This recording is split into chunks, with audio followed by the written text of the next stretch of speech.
हिम्मत बढ्यो हिम्मत बढ्यो। अब छोरीको प्रगति सबैभन्दा बढी चाहिँ आमा बुवाले नै हेर्न खोजिरहेको हुन्छ तपाईँ त अब कमल त त्यहाँ हुँदा गर्न जाने सङ्घर्षमा सबै कुरामा सँगै हुनुहुन्छ होइन आज 2 करोड खर्च गरेर ठुलो व्यवसाय सुरु आउनुभयो गाउँ पनि छ खालको आफ्नो गाउँ पनि छ सबै देख्दाखेरि मेरो छोरी चाहिँ साँच्चै हिम्मतिलो रहेछ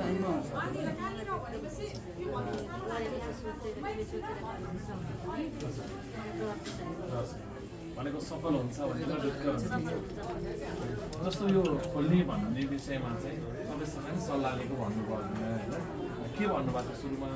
थोरै लगानीमा सुरु गर्छु मिलन सर गीत बन्द गर्नु न गीत बन्द गर्नु न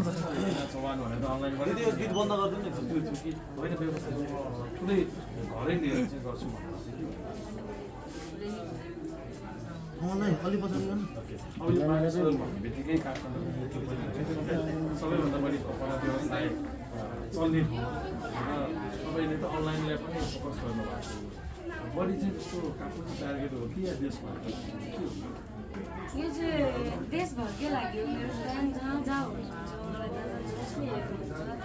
उहाँहरूलाई किनभने मैले चाहिँ होइन प्रोग्रामहरूमा जाँदा अरू ठाउँमा जाँदाखेरि जहिले मैले लगाएको कपडाको बारेमा चाहिँ इन्क्वायरी गरिरहन्छु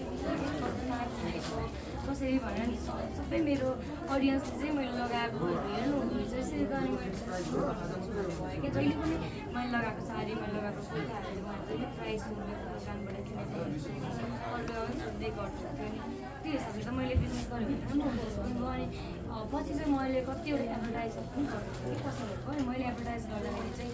जे होस् राम्रो रेस्पोन्स आउँथ्यो कि अनि मैले अरूकै एडभर्टाइज गरिदिँदा चाहिँ यति राम्रो रेस्पोन्स आउँछ भने मैले आफ्नै किन नगर्ने भन्ने खालको त्यताबाट पनि मलाई अलिकति प्रेरणा आयो भनेपछि यसरी बुझ्नुभयो तपाईँले खास अरूको व्यवसायलाई पनि हेर्नुभयो आफूले लगाएको कपडाहरू